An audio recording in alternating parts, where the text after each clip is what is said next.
और तब राधा रानी ने आज्ञा दी थी कि हे सुख तुम जाओ और जाकर अमरनाथ में शिवजी पार्वती जी को कथा सुना रहे हैं, तुम जाकर वो कथा सुन लो।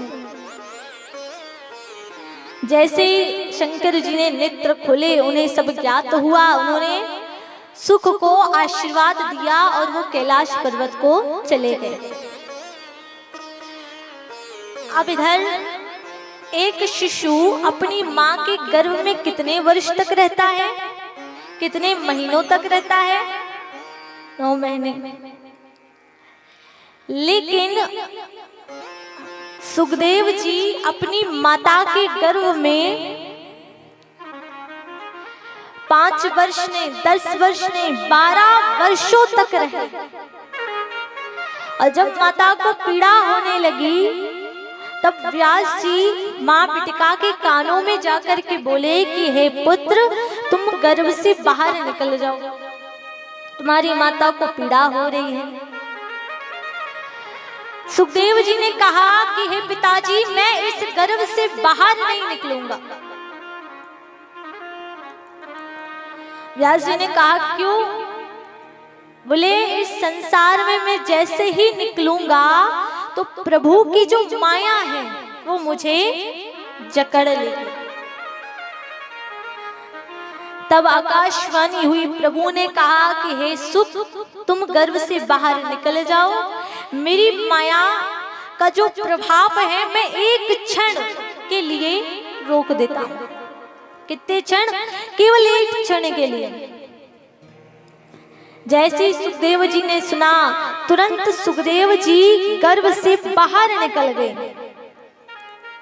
और बाहर निकलते ही सुखदेव जी कहाँ गए? भागे भागे जंगल की ओर जाने लगे। अब जंगल की ओर सुखदेव जी जा रहे हैं तो इधर सब लताएं पताएं सब मिलकर क्या कर रही हैं? उन्हें प्रणाम कर रही हैं। व्यास जी ने देखा, बोले हम भी जा रहे हैं, लेकिन ब्रज की जो लताएं हैं, जो पताएं, ये सब जो है केवल सुखदेव को ही प्रणाम क्यों कर रही हैं? ये तो अभी निकला है और हम तो भाई सिद्ध तपस्वी हैं। अब इधर ब्रजलताओं ने कहा कि हे व्यास जी,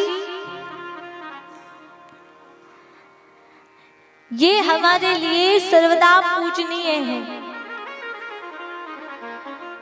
हमारे अंदर एक गुण है कि मैं वृक्ष कभी अपने फल को स्वयं नहीं खाता। मैं धूप में खड़े रहता हूँ लेकिन लोगों को क्या देता हूँ? छाया। और वही सरोवर कहता है कि मैं दूसरों की प्यास बुझाता हूँ। यहाँ सब कोई ना कोई अपना स्वार्थ पूर्ण करने के लिए ही आते हैं, लेकिन ये जो सुखदेव जी हैं, ये आज सर्वथा लोक कल्याण के लिए, हम सबके कल्याण के लिए तपस्यार्थ हुए हैं, इसलिए ये पूजनीय है।